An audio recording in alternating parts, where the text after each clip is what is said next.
right, baby. Welcome to the Gridiron. If you like this video and maybe share it, that'd be absolutely freaking awesome. If you subscribe to my channel, thank you. If not, please go down below and subscribe down below video and hit the bell icon and subscribe to this channel, please. That way, next time I go video, if I put next time I go live, if I put a video out, you'll be notified. And it's free of charge. It's totally free of charge. What do you got to lose, right? And also down in the description box, if you want to help support my channel out, it means so much to me. The top link in the description box takes you to my membership page. I got 3 different membership levels. Each one has their own little perks to them. So once again, if you want to help support my channel out, it would mean the absolute most to me. Thank you. And also, just a little ways down in the description box is additional. It takes you to my Facebook group. It's called the New York Giants, the Gridiron. It's my Facebook group. We've got over 9,100 members in the group. It's doing simply marvelous. Basically, if I'm alive and breathing, and if I have internet access, I'm putting stuff in that group darn near 365. It's called the New York Giants, the Gridiron. It's my Facebook group. Please join it. You won't be dissatisfied. I promise. All right, well, here we go again. On the road again. It's got a whole lot of feeling like I did last year. Whole lot of feeling, right?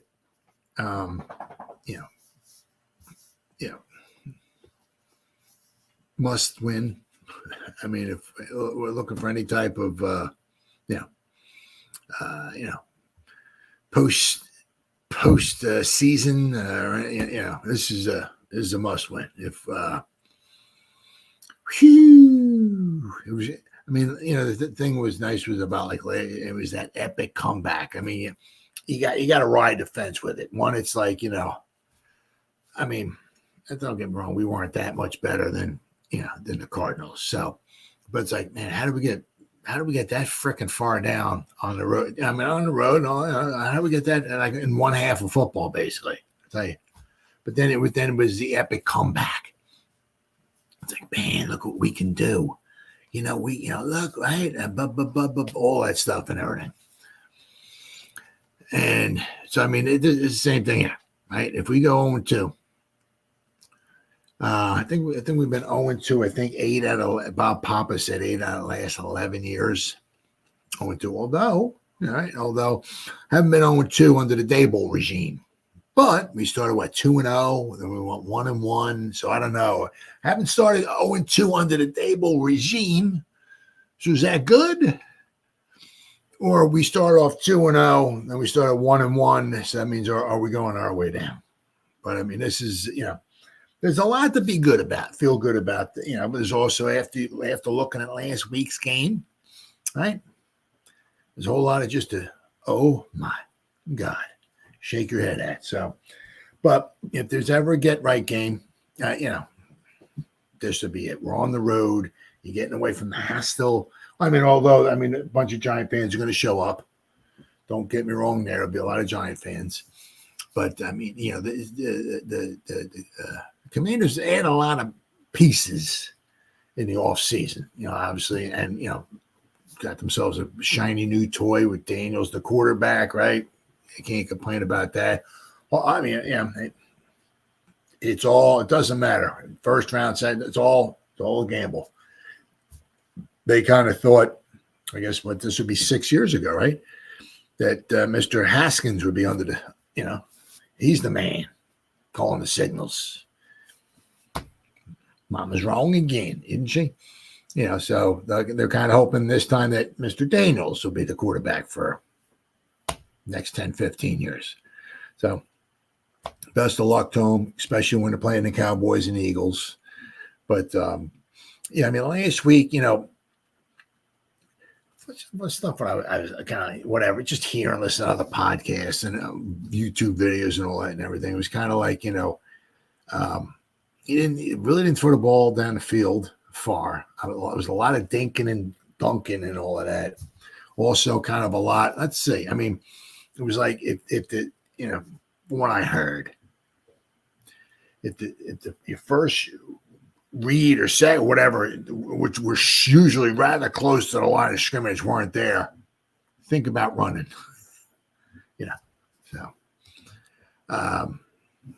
You know, as I said, the thing I hate about quarterbacks that run is that, it's a long season. You take a lot of hits. And even when you slide, I mean, you're not taking hits or not like that, but, you twist an ankle or something like that. I mean, that's the thing I don't like about running quarterbacks. If you have to run for you to be effective, it's a long season. Long season. So, but I mean, as I said, if we look at last week here, right? Okay, hold on. Let me get the, was it a team stats? Where's the box score right here? Did Daniels lead the team? Yeah, he led the team. He ran the ball 16 times. For 88 yards, 5.5 yards of carry, and now he got himself those 2 touchdowns.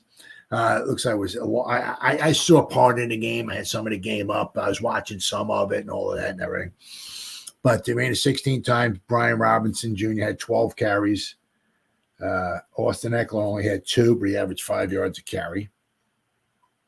But, so basically he was 17 out of 24. Nice numbers. But 184 yards. So he has 7.7 yards, a pass attempt, which is not bad. Let's see. Now, I don't know. We have a couple. Brian Robinson had a 32-yarder. Austin Eckler had a 22-yarder. But, I mean, I don't know. Were those dump-offs? And they found themselves. That I don't know. But just a lot of the stuff, like McLaurin, I mean, he had 2 catches for 17 yards. I mean, it's like he's your guy. I mean, you got to get him going down the field. I mean, McLaurin, 2 catches for 17 yards, 8.5 yards of reception. He got targeted 4 times to caught the ball twice. I mean, so a lot of his stuff, like Eckler, 4 targets, 4 receptions. Brian Robinson, 4 targets, 3 receptions. I mean, just like a lot of just short stuff. And I said also what I heard is that it's like maybe your first or second read or so is not there. They're also just talking about taking off. But I mean, it's like as I said, I just 16 ran the ball 16 times. I mean, 88 yards. So Giants, will be interesting to see what they wind up doing. Ruben, what's up, buddy? Ruben's in the house. But it'd be interesting to see because the Godfather was talking about, somebody like, somebody with like him. He said there's 6 gaps out there, right? And and you got 4 guys trying to cover those 6 gaps. Yeah, it's not easy, right? So be interesting to see, are they going to have somebody maybe spy on them? Somebody, maybe like an Isaiah Simmons, bring somebody down in the box or something. What, be interesting to see how they go about doing that. But the Godfather Patterson, he said there's, Sam Darnold. I mean, last week, I mean, he's not much of a threat to really take off. If you could try to keep him contained in the pocket and all. I'm sure he'd much rather pass the ball. Daniels is kind of like, he passed, but, he certainly can take off. So they do have a challenge. They got 4 guys trying to cover six gaps. Not easy to do, right? I mean, especially when you got, Daniels can either outrun all of them or he can outfake them or whatever. So it's not going to be easy. But on the other side, right? Daniel Jones, let's see. I mean, they only had like 1 sack, the Commanders, last week. Now, Allen and Payne, the tackles in the middle, very, very solid. But the Buccaneers, their offensive line is not, super stellar. Sacks. Okay. Oh, they had 2 sacks. Okay, 2 sacks. So, but 2 sacks. What did he throw the ball? How many times did he throw the ball? Okay, he threw the ball 30 times. He got sacked 2 times. Right. So they're I mean, just according to last week anyway. Their offensive line. I'm sorry. the Buccaneers' offensive line is okay, but the Commanders did not generate a ton of pass pressure. Let's see, how many hits did they get on them? Let's see, it's play-by-play box score. Let's see, what do we got? All right, we got quarterback hits. That's 4 hits. Oh, I'm sorry, I had 1 sack. I don't know. I'm sorry. I must have been reading it wrong. They had 1 sack. Cleveland Farrell, the defensive end, one of Mike Mayock's top. I mean, holy cow! He took him like number 3 overall 4 or 5 years ago, whatever it was. Cleveland Farrell. So he had the 1 sack, but Washington. I mean, my goodness. I mean, they had 4 quarterback hits and 1 sack. So they did not really generate a ton of much of anything, right? Compared to what Minnesota did against the Giants last week. So, Daniel should hopefully have a chance this week. Now, Malik Nabers was on the injury report, but he should be good to go. Looking like he's good. He's good to go. But I got to find it here. Nope. Oh, there you go. Emmanuel Forbes. Now, this could be big because they don't have we're not talking like the Dallas Cowboys secondary or something like that. I mean, they ain't got much going on there with the Commanders. What they're saying, it's not super spectacular as what you saw. Baker just sliced and diced them last week. 4 touchdown passes. So Emmanuel Forbes has been ruled out of the Commanders' Week 2 home opener against the Giants. Dan Quinn confirmed during his Friday press conference. He had something. He had an operation, I think it was, on his. Oh, there you go. Who appeared to injure his wrist during the Commanders' matchup against the Bucs.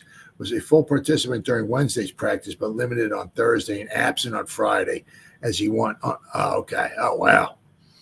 Okay, so apparently he got injured against the Bucs, and he was a full participant in practice. I mean, he needed surgery on his hand. So Wednesday was a full participant. Then Thursday, he was limited Thursday. Then all of a sudden Friday, boom, he's gone, and went to have surgery on his wrist, I guess it was. Defensive end Cleveland Farrell and safety Martin were added to the injury report with a knee and a hamstring injury, respectively. Both are listed as questionable for Sunday. But with Forbes not being in there, let's see. I mean, they let's see here.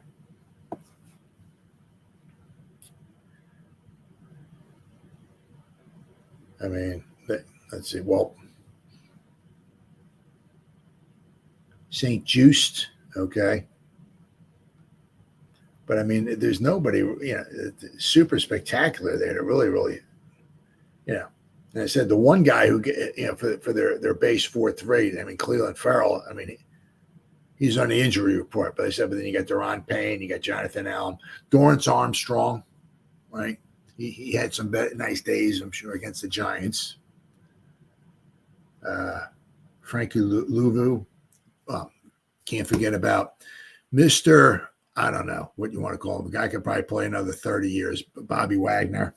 Of course, he's getting up there in age, but he had a phenomenal week last. I mean, shocking.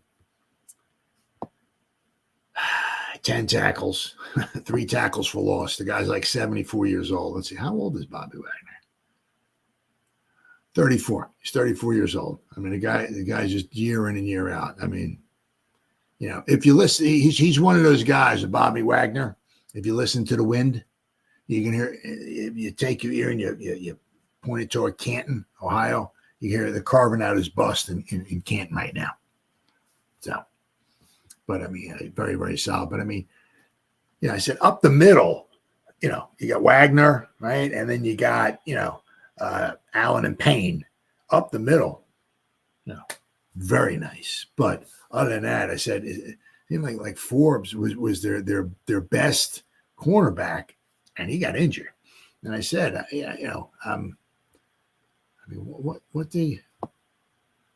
let's see, Baker Mayfield's 24 out of 30. So what is that? 80% completion percentage. 9.6 yards a pass attempt. So almost 10 yards a pass attempt. So almost every time he passed the ball, attempted to pass the ball, he got a first down. 289 yards, 4 touchdowns, no interceptions. His passer rating was 146.4. He got sacked 1 time. And then the thing, what they did, they ran the ball 30 times too for 112 yards. Now, obviously, it's tough running the ball against 2 good tackles and a good middle linebacker, especially if the tackles can consume blocks and you got the middle linebacker is free to run around and make tackles. So, but I mean, they also, I said they ran it 30 times. Now, the one thing is, with them, with the Buccaneers running the ball 30 times, is when you're ahead, you can kind of do that. When the Giants, like last week, the Giants, their running game just was not very super spectacular, but they did not, especially like in the second half and all. We're not really afforded a lot, especially later on in the game, to run. I mean, you're down 28-6. Hey, let's establish the run. All right, get the run game going, okay, and then we'll punt, and then we'll come back on the field. Maybe run the ball a little more, get that run established, and then we'll start. No, I mean, you're down 28-6. You got to throw the football. You just can't. So that's the problem. That was one of the problems the Giants had, and a lot of times also is that when the Giants Giants had take away Daniel Jones's runs. Okay, I think that 59 yards rushing, which is but. A lot of times you run the ball. In the first quarter, you get 1 and 2 yards. Second quarter, you get 2 to 3 yards. Third quarter, you get 3 to 4 yards. Fourth quarter, you get 5, 6, 7, whatever, because you just start beating them up, wearing them down and all that. You start tiring them out, the other team. So those 1 and 2 yard runs in the first quarter, which you just make you want to pull your hair out, but they become 4, 5, 6, 7, whatever yards in the fourth quarter. If you can keep the sustaining of the running, but the Giants could not do that. As I said, they're down 21-6, and they throw a pick 6. Now they're down 28-6. You got to throw the ball. So that was the one problem there. I mean, it certainly would behoove the Giants if they can get their running game going, but you got to get a lead. You got to score some points. Got to get a lead. But I mean, if they can protect Daniel Jones, right, and if he can. Whatever his problem was, I mean, there was a few of the passes you're just scratching your head. It's like the guy's right there. Why did you throw the ball on the ground? What is wrong with you? What? But the guys also need to catch the passes too. It was 5 drop balls, which could have been drive starters. And instead they turned out to be drive killers, right? So the drop passes, 5's too many, right? 17, 34, 6. That'd be over 100 drop passes on the season if we had that. That would be 102 drop passes on the season. 5? No, that can't be. No, that's not right. No, I'm sorry. 85. 85. There'll be 85 on the season. Still can't have that. Can't have 85 drop balls. Are you kidding us out? So the drop ball's got to come to an end. But I mean, when Daniel Jones, he's got a receiver, hopefully, whatever. Maybe some of it was the timing. Who knows? But Daniel Jones has got, when a guy, it's like Tiger Woods walking up to a 2-inch putt. You got to drain it, right? When you got somebody wide open, you got to, it's got to be pitch and catch. You got to. So. But, I mean, the Giants certainly have an opportunity this week, right? I said one thing I do like is, sometimes getting out of Dodge, right?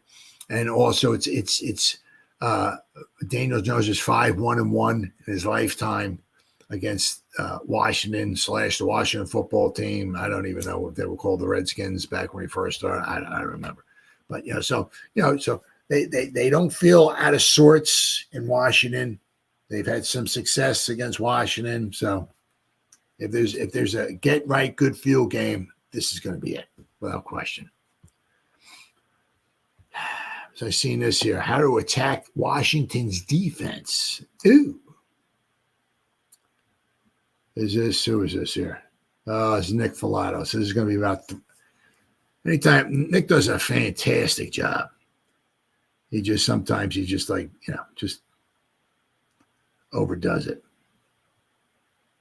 It says here, but interesting. Nick says, this is from Big Blue View, the Buccaneers were in 3-by-1 sets on 45% of their snaps and primarily operated out of 11 personnel, 86% of the snaps, right?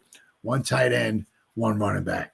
Now the Giants had a lot of two tight ends in there, either maybe to help with the running game or there's to help the pass blocking to help on the pressure that the Giants maybe might have thought that Flores was going to send, which he didn't seem to send as much pressure as he usually did, or what he usually sent last year. Last year, my God, Flores with the Vikings, man, the amount of times they sent pressure was absolutely through the roof. Let's see. New York's approach to offensive personnel groupings varied in relatively neutral game script. Dable employed more 11 personnel when they were in catch-up mode. So, I mean, obviously, it makes sense, right?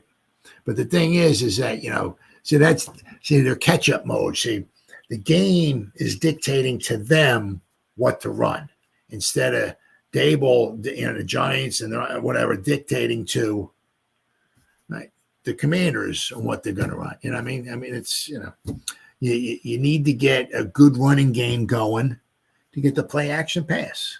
Now, of course, obviously the one thing is that we got accustomed to when Saquon was healthy, right? Was, if he can get just having him in the backfield, right? Would always at least freeze, right? For whatever. Split set, whatever, linebackers or whatever, or if Saquon starts going one way, guess where the linebackers and guess what everybody flows to, right? So having Saquon back there was huge. Now we don't have Saquon back there. We got Singletary, we got Gray, we got Tracy. Okay. Nothing super spectacular, nothing that's going to scare the opponent.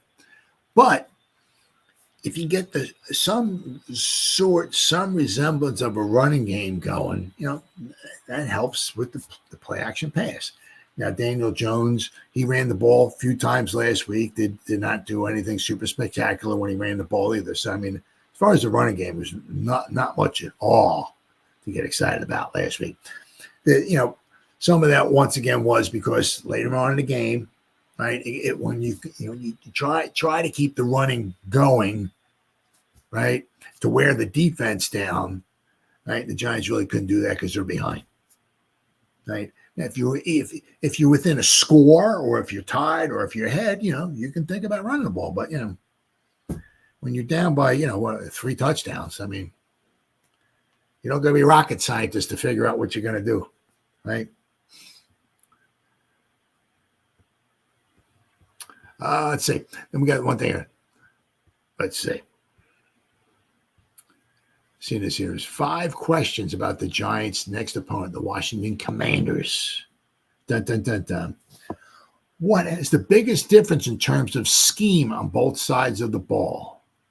Interesting. Where is the Commanders' offense most vulnerable? Their offense. The offensive line continues to be a work in progress. So, I mean, if the Giants are going to have some success, is another one of those get right, feel good games as far as with a pass rush, maybe get some hits, some sacks, but you have a very mobile quarterback back there. So you got to be careful. You can't, one of the things also is what Bill Parcells says is, he asks, and I think he said that to Kayvon one time. It might have been last year. And he asked Kayvon, where's the worst place to be? For I guess an end defensive end or an edge rusher. He said, where's the worst place to be? And Kayvon had to write it. He said behind the quarterback. So, if you're trying to collapse just don't run past the tackle and try to loop around, not like that. You got to be very, very careful, right? Because he's looking to run, right? And there's nothing more demoralizing. I mean, it was almost like last week when we had that face mask penalty against Kayvon, which kept that long drive going. So demoralizing. You get 3rd down and 8, right? Just make a stop here, and you get off the field. You kind of get a little tired, this, that, and the other thing, and you little gap open up, and Daniels runs off. He gets 10 yards, 1st down, keep the drive alive. Very demoralizing. Let's see. Where is the Commanders' defense most vulnerable? Which would be in the secondary, specifically on the outside where Benjamin St-Juste and Emmanuel Forbes normally patrol the boundaries, and where opposing quarterbacks should try every one-on-one opportunity they can. So, it's going to be interesting to see if we got Malik Nabers out there. It's going to be interesting to see, does Slayton, right, will he be out there? Or will we see a lot of Jalen Hyatt? Because, Jalen was not thrilled over the moon about last week. He had a drop pass, but also did not get a lot of didn't get a lot of playing time. So, let's see. So the opposing quarterback should take every one-on-one opportunity they can. Commander fans' nightmare were centered around Emmanuel Forbes matched up one-on-one with no top coverage against Malik Nabers. But with the corner having surgery on his thumb, so it's not his wrist, it was his thumb. I think there are new nightmares that the replacement, so whoever they put in to replace Forbes, it could be advantage Giants. Now, Jaden Daniels ran a lot last week. What do you think was behind that? A lot of that was him being a rookie and relying on what he does best. The clock is faster in the NFL, and it's accelerated even more when you face Todd Bowles' scheme. In fight or flight fashion, you can either fight the pressure and stand in the pocket or fly out of there and take off. Daniels chose to fly, and all things considered, I think that was the better option. But as he gets more comfortable in his NFL skin and his defenses get a little less complex, his arm will get more loose. That's true. And then it says here, what is your biggest concern matchup-wise for this weekend's game? Malik Nabers versus the secondary, especially. Of course, that's if Nabers plays. He'll be playing. But even if not, the secondary is going to be the biggest question mark for Washington in this game, and therefore the biggest matchup. I expect Witt will have top coverage on Nabers for most of the game if he does go. But there are going to be opportunities. A close second, of course, has to be quarterback Daniel Jones against the Commanders' defense. So, but with Nabers, right, he was put on. He was put on, but the injury report,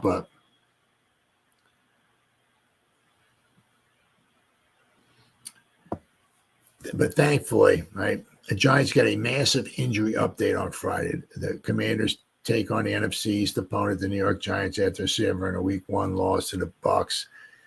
An underlying story within the matchup is the battle between two star college teammates, between Jaden Daniels and Malik Nabers. Oh, yeah. The two LSU products marked this game on their calendar once the schedule was revealed, and they would get a chance to battle things out on opposing teams. However, on Thursday, the Giants added Nabers to their injury report as a limited participant with a knee injury. Now, also, one thing I did hear, though, okay, is that if he missed, this is from Big Blue Kickoff Live. They shed a little light on this and stuff I wasn't really aware of. Apparently, what they said, if it's like a Thursday and they're out there practicing, if he has to miss one rep, this is what they said. If he has to miss like one rep or two reps or something like that, for whatever the reason is, he has to be put down as limited because he was not full. He was not a full participant. So, whatever.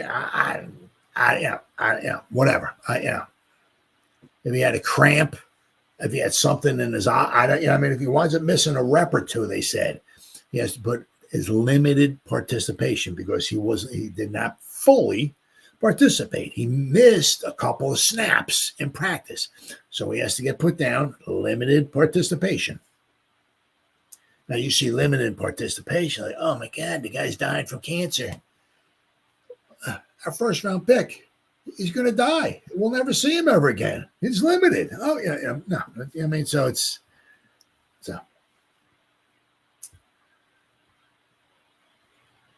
Giants fans didn't have to hold their breath for long, though, as Giants head coach gave a simply game status for Nabers. And Dable said, no concern. Giants head coach reveals Nabers is good, and it seems as if the star wide receiver is ready to hit the field on Sunday against Washington on the road. Now, since he's going up against Daniels, Malik wants to play in that game. Daniels is going in that game. Right, he's licking his chops. He's got the Giants. They just got blown out. The Commanders at home, opening game at home for them. This, that, the other thing. The Giants blow. We stink and all that stuff. So Nabers is probably pumped up. Obviously, but they got a little head-to-head going on there. They want to see who's going to come out on top. Who's going to win the Rookie of the Year? Chances are, the way it is, might not be either one of them, but. The Commanders might have taken a loss to the Buccaneers, but there was plenty of bright spots and potential shown within the offense behind Jay Daniels' play. The defense was a concern, though, as Tampa Bay piled up 37 points. The Giants' offense looks to improve from their season opening, too, as they scored only 6 points to the Vikings. Nabers scored 5 passes on 7 targets for 66 yards. He did have a drop, though, too. The 2 former LSU teammates will get a chance to square off on Sunday as the Commanders host the Giants, and both teams have plenty of questions to answer. Washington's offense behind Daniels should be better than the Giants' offense, which features Nabers as the premier wide receiver. And we got, let's see here, 4 ruled out, 3 questionable in Giants versus Commanders. So now, of course, as we start playing, the Giants' injuries start piling up, and But Giants versus Commanders, full injury designations out. Nick McLeod, Darius Muasau, and Gunnar Olszewski's he's on the injury reserve.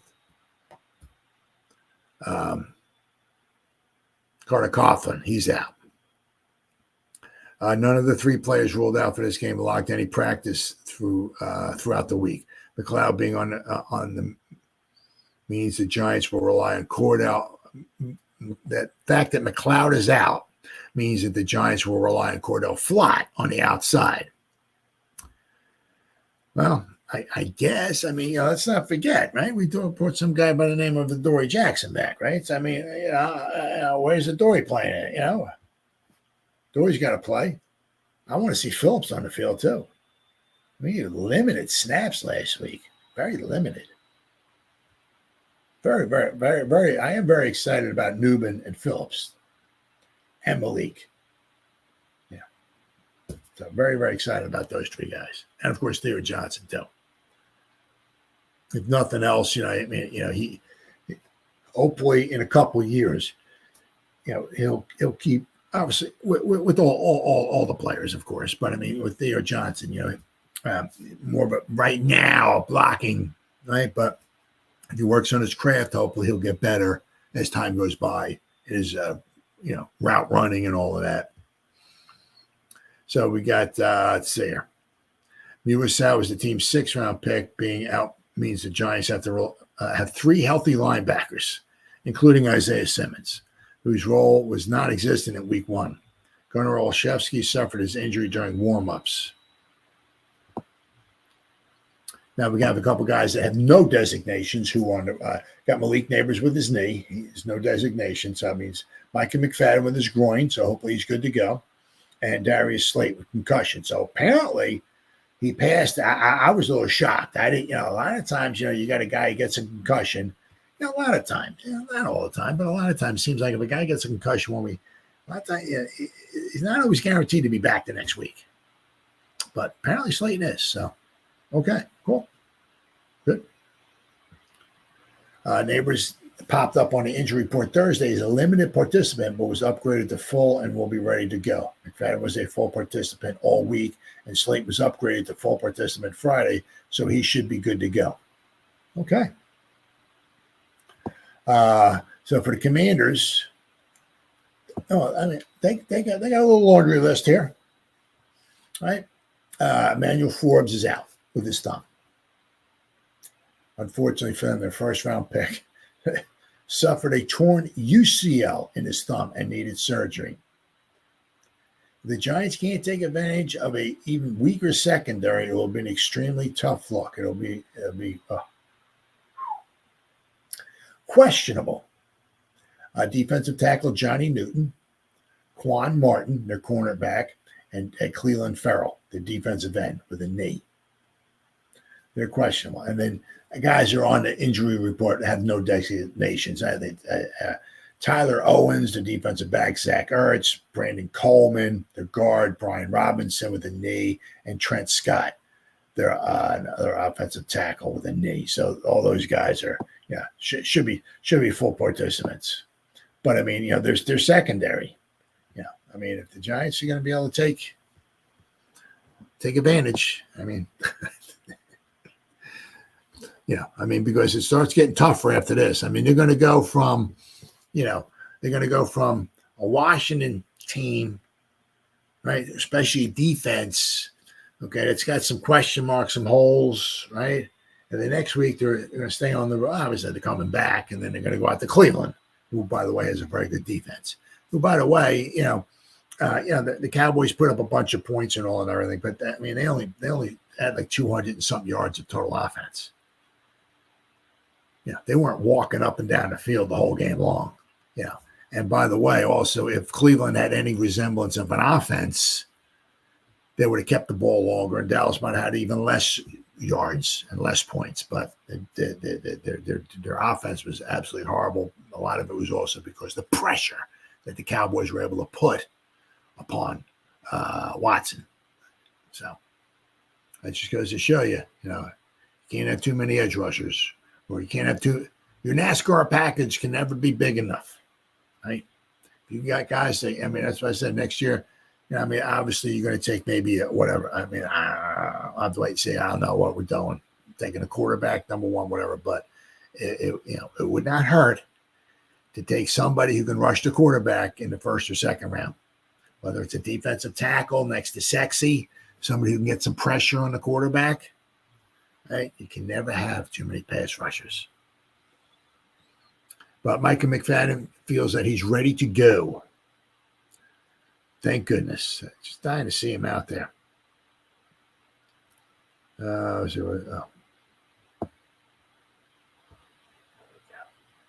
said, feeling more confident getting back into pads Wednesday and running around getting full reps Thursday. McFadden said, I feel ready to go.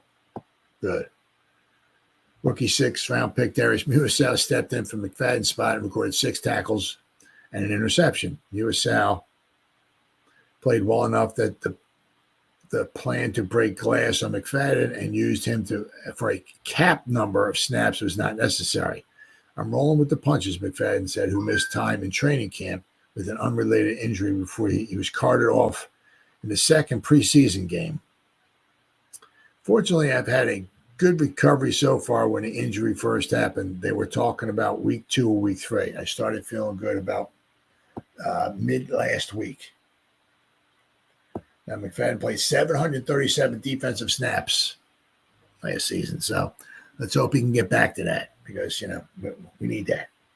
Definitely going to need that without question.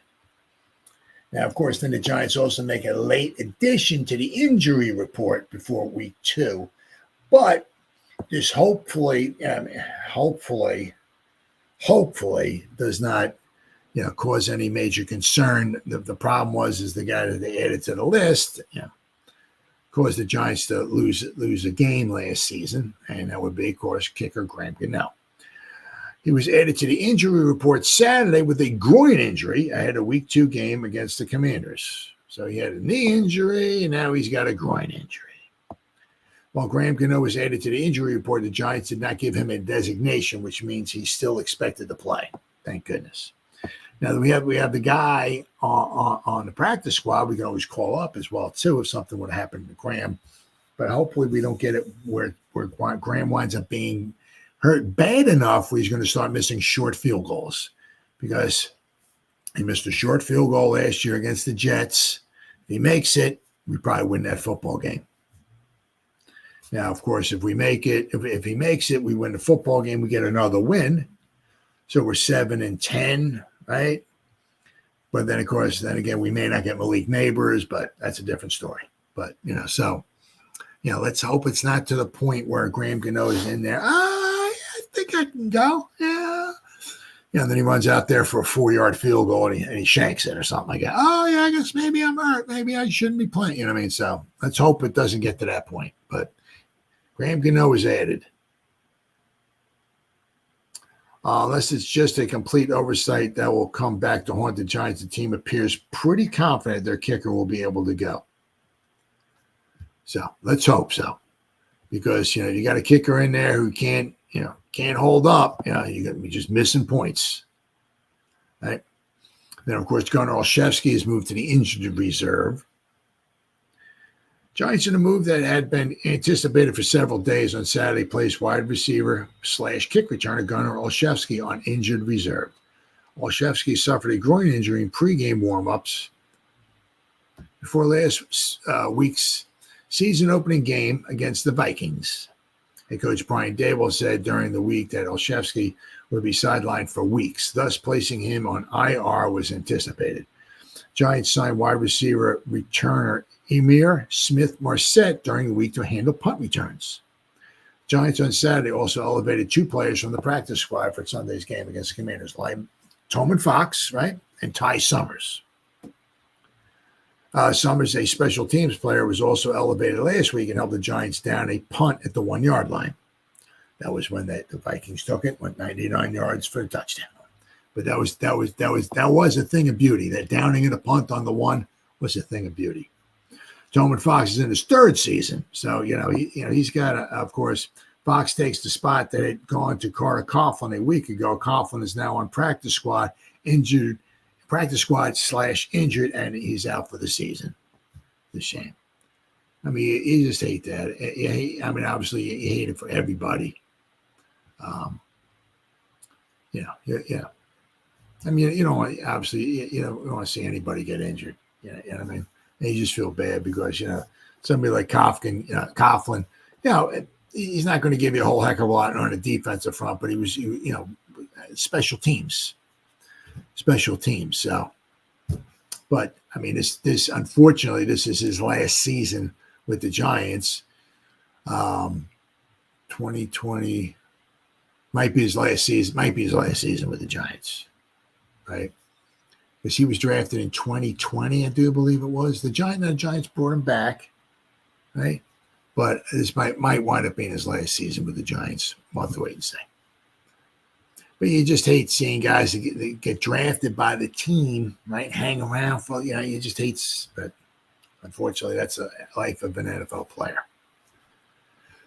All right, and we got good old, whether you like him or hate him. The thing, I don't hate him, but the thing he went to the freaking Eagles. That's what just pisses me off. Really pisses me off. The Giants offered him a contract very, very similar to what the Eagles offered him, right? And last year he turned it down, but this year with the Eagles, it's okay. It's like, what? So. But good. One thing good old Saquon. The class act, class guy, class human being. You know what I mean? Fan favorite wherever he goes. Also, he called up Daniel Jones because they're buddies, right? And after the week 1 loss, Saquon Barkley wasn't shy about encouraging the Giants, Danny Dimes. After his poor week 1 showing. Says, Giants didn't have the week one anyone wanted, from underwhelming during an anniversary celebration to drawing the public sympathy of their opponent. It was an embarrassing outing altogether. Yeah, it was so bad. I can't remember the guy's name, but one of the I think it was a defensive player for the Vikings said, yeah, we almost felt kind of sorry for Daniel Jones. I mean, that's and nobody had it worse than Daniel Jones last week. Absolutely. But an unlikely suspect lent him a hand. Now, I can't say unlikely because, they played together for so long. And I said, they're not enemies. They're brothers. I mean, Saquon and Danny, right? They're always going to be tied together one way or the other. But so Saquon reached out. Friend and former teammate Saquon Barkley told reporters that he reached out to Jones after the loss. I talked to him. I'm really good friends with DJ. Obviously didn't have the game he wanted from me. Was just letting him know that just go out there and play free. Jones completed 22 out of 42. Obviously, he had a couple bad passes. There was quite a few drops, right? Let's see here. I was there for 6 years, Barkley said. Hey, 6 years. He was there for 6. He was there with Danny Dimes for 5 years. I mean, Danny Dimes is under center. Saquon's right behind him for 5 years. Of course, there was a lot of injuries, which prevented them. They didn't play, 16/17 games every season right by each other, right? But, because quite often, if one wasn't injured, the other one was. Unfortunately, that was one of the problems as well, too. Got a lot of friends there, so no bad feelings for those guys, Barkley said. Hopefully they're able to bounce back. So, of course, it's going to be a big game. That's one of the. Let's see, when did the Giants? Exactly what week is that? Giants do up here. Giants schedule. Let me see if it pops up there real fast. Because you look here. We got to play the Browns and we got to play the Cowboys. Then you got to play the Seahawks in Seattle, right? Then we get home against the Bengals. Then the Eagles. There you go. Okay, it's a 1:00 game. So at least we're playing them at home. But the Eagle fans travel very well. There's going to be a lot of Eagle fans in MetLife Stadium, right? And Saquon is definitely going to got a chip on his shoulder. He's definitely going to want to. Put up 3 touchdowns against the Giants like he did against the Packers in Brazil, right? But it just goes to show you. Just a class act, So good for him. Good for him. And we got good old there. Unfortunately, Darius Musa. I don't know. I don't know if it says here or not. The NFL is indeed punishing a New York Giants rookie linebacker for a controversial hit that made on Minnesota Vikings wide receiver Jordan Addison in week 1. Addison suffered an ankle injury during against the Giants in week 1. Made a hip drop tackle against Addison. The tackle used to be a legal hit in the NFL, but the owners voted unanimously to make the hip drop tackle illegal. The hip drop tackle was a major talking point last season after Baltimore Ravens tight end Mark Andrews suffered an ankle injury against the Bengals in November. Yep.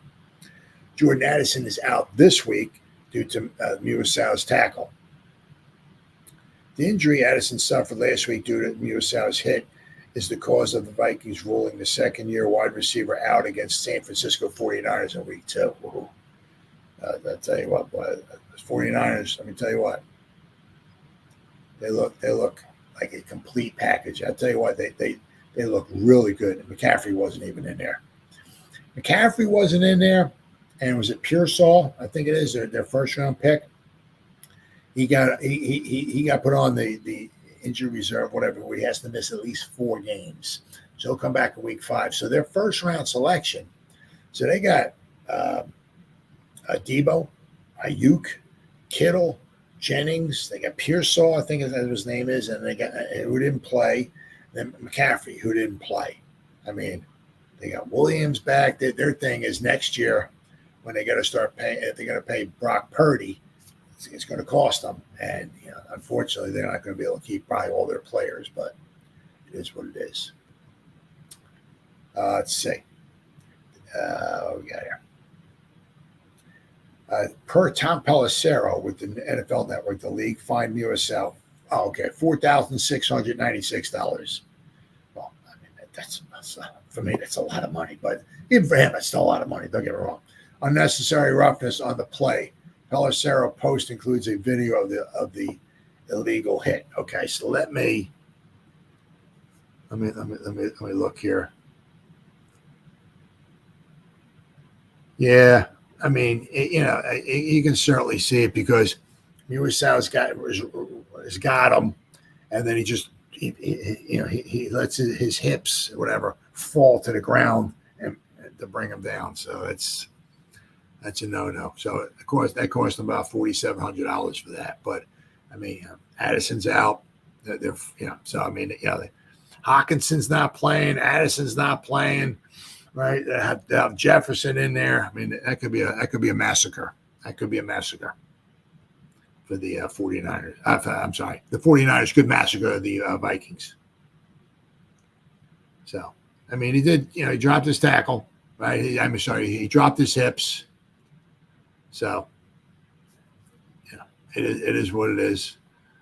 I finally got this thing here. 10 things to watch in the Giants versus Commanders.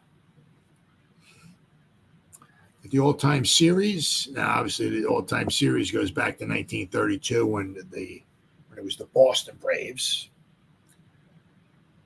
33 became the Boston Redskins. 37 became the Washington Redskins, where they were the Washington Redskins for 332,000 years. Unfortunately, they had to change the name because it offended some people. So now that's, they went to the Washington football team. Now they're the Commanders. It is what it is. Giants lead the all-time series 107-70, and there were 5 ties. They have a record of 50, 40, and 2 on the road against the Commanders. So in 2023, the Giants swept the series, winning 14-7 at MetLife Stadium and 31-19 on the road. The Giants look to extend their current winning streak against the Commanders to 4 games. We went over the injury report. Charlie Bolin, who went on to start his week for a fracture leg, will not accompany the team Sunday's game as well. Let's see. Getting the offense on track. Yeah. After a year ranking 30th in the league with 15.6 points per game, the Giants were held to 2 field goals. The good news for Daniel Jones and the Giants offense is that they now face a Commanders team that the 27-year-old has a lot of success against throughout his career. In his 7 starts against Washington, Jones is 5-1-1 with a nearly 70% completion rate now. Now, if you want to be picky, this, that, and the other thing, his one loss, they won. Right? They won. Now, if they could ever go back and review it or whatever, the Giants won. The Giants, what were they winning? 29-27. It was in Washington. That was the Sexy Dexy one, right? Washington moved down. They were in field goal range. It was a 40-something yarder, whatever it was. And they snapped the ball. The guy's kick was wide. He missed it. Game over. Giants win. Get on the bus. Go home. Shake hands. Go home. We win. Nope. Flag comes out. Sexy Dexy was offside.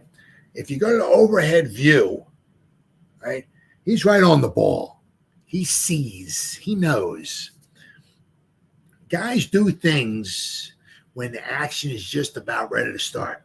Was it Watt, the outside line, edge rusher, outside linebacker, whatever, from Pittsburgh? What he does, he spends 332 trillion hours every day looking at his opponent, the offensive line, the guy's tackle, everything.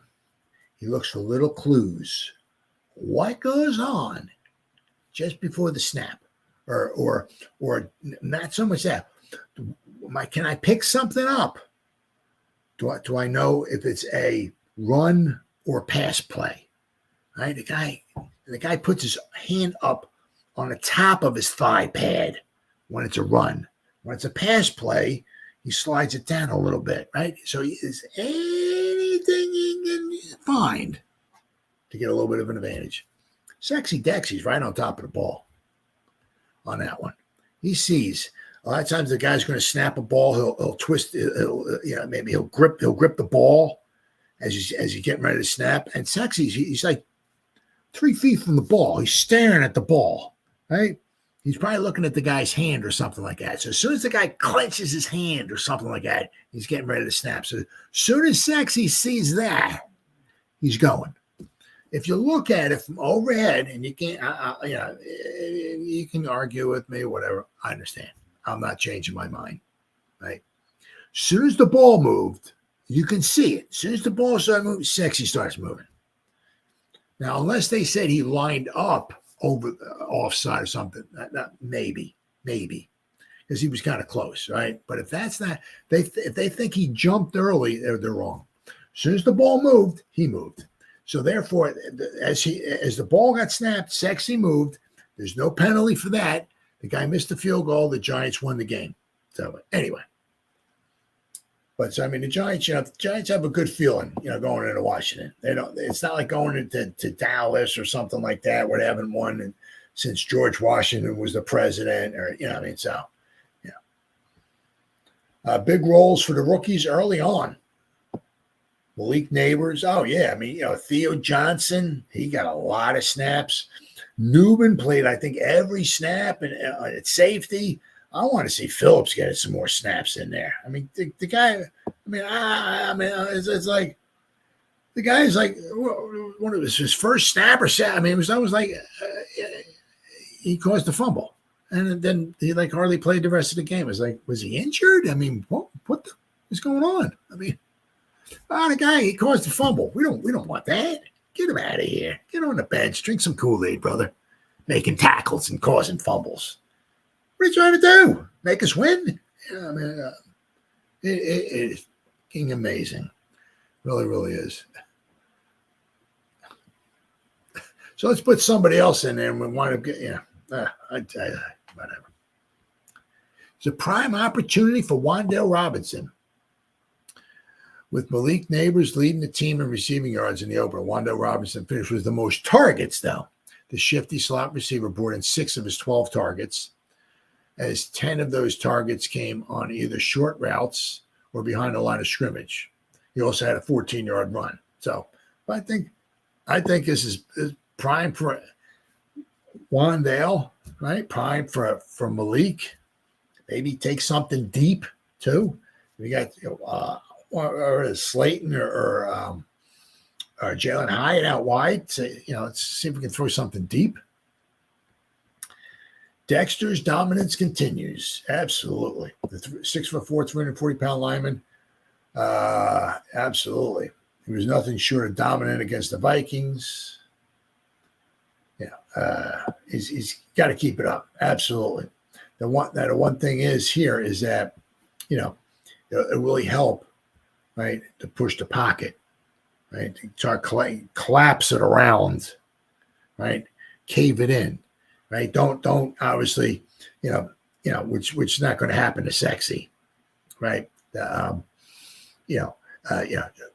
Collapse the pocket, right. Daniel's in here, get the pocket to collapse around them, so the only way he can go would be backwards, and as long as you got guys, the edges collapse in the pocket in around him. If he tries to go out the back, hopefully they'll be there, and maybe they can, as I said, it'd be interesting to see if the Giants have some kind of a spy on him as well, too.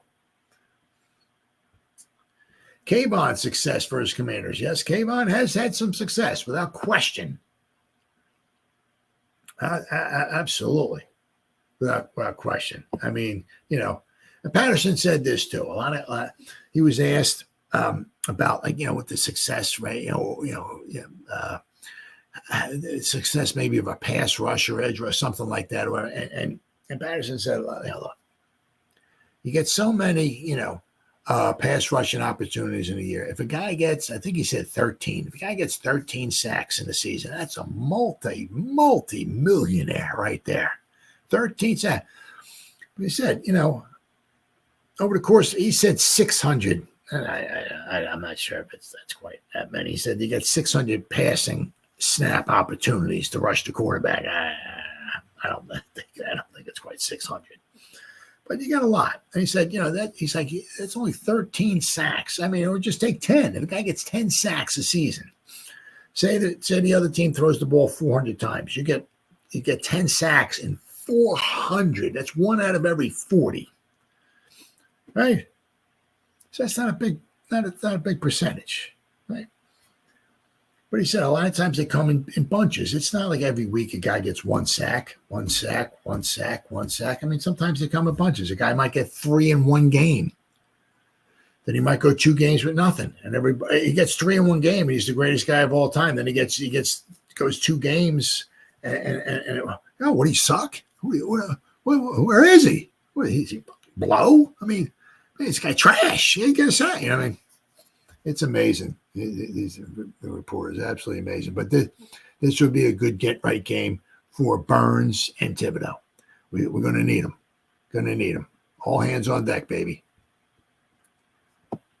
Slowing down Washington's run game. Washington running back Brian Robinson Jr. and Austin Eckler combined for 14 carries for 50 yards last week, 3.6 yards per carry. Yeah, they did make their presence more evident in the passing game, but they did not have much of a running game going on last week. That is for sure. Obviously, and of course, the Giants will have to keep an eye on Jaden Daniels, who ran for 88 yards. Attacking the Commanders' run defense. Now, the thing is here, it's going to be tough going up against the middle with Allen and Payne and Wagner as the linebacker. That's going to be tough. The Giants are going to have a tough time going there. But, the one thing would be is if they can either get themselves a lead or stay in the game or try to keep up with the run, as I said, because those 1 and 2 yard runs in the first quarter, which makes you pull your hair out. And you're like, what are we doing?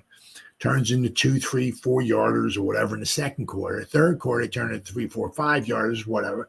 But then in the fourth quarter, you keep it, keep at it, you wear them down. By the time the fourth quarter rolls around, that's when you start getting some nice chunk plays. So it would behoove the Giants to get their running game going. Now, as I said, in the past, it was always very helped Giants because when Saquon was healthy, you got Saquon in the backfield. The play action pass really has worked. Worked well for the Giants. Okay, because Saquon was back there.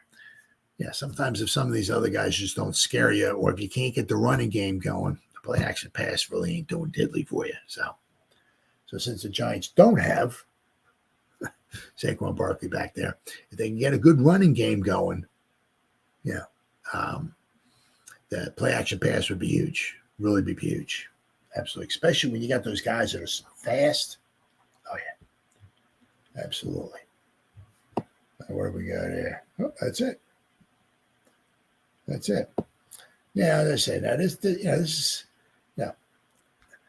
one respect very good. It's almost like the Cardinals last season.